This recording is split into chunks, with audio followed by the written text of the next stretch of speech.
ভারত এই উপমহাদেশের Japan, Taiwan, Singapore, Korea এই দেশগুলোতে গরিব এবং দুঃখ নেই।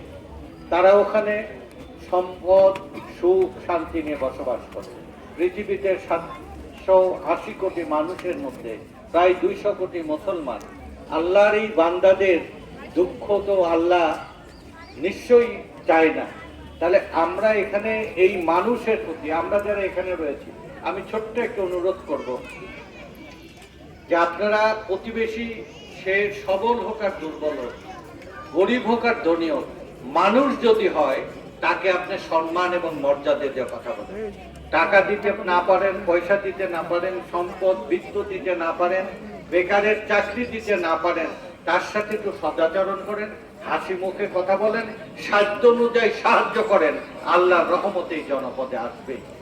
আমি এই রমজানের এই সময়, আজকে আমাদের হয়তোবা শেষ রমজান, আমাদের এই যে আমাদের এই রহমতের এই মাসটা আমাদের আবার 1 বছর পর আমরা কাদের কপালে জুটবে জানি না।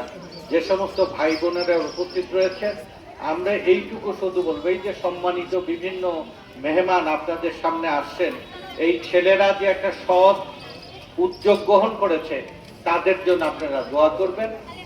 আমি কায় মনে সব অতিথিদের কাছে অনুরোধ করি, করজোরে অনুরোধ করি, যারা এখানে আসছেন 2 টাকার বাজার করতে, তাদের কাছে অনুরোধ করছি, আপনি যত অভাবগ্রস্ত, বিপদগ্রস্ত, দুঃখ যন্ত্রণাই থাকেন না কেন, আপনার প্রতিবেশীদের জন্য আপনি যদি হাত বাড়িয়ে দেন সাহায্যের, টাকা নেই, পয়সা নেই, ঘরের চাল নেই, কোনো কিছু নেই, তাকে একটু হাসি মুখে সালামটা দেন, এই জনপদে সুখ ফিরে আসবে।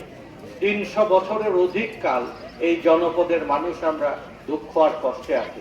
আল্লাহ আমাদের এই দুঃখের অবসান হয়তোবা করার একটা সময় এসেছে। এই জনপদে সুখ আসতেই হবে। আমরা সর্বশেষ যারা অত্যাচারী, যারা জুলুমবাদী, যারা ফ্যাসিবাদ, তারা টিকে থাকে না, তাদের পতন ঘটেই। তাহলে আমরা স্থায়িত্ব পাওয়ার জন্যে আমাদের সম্মান এবং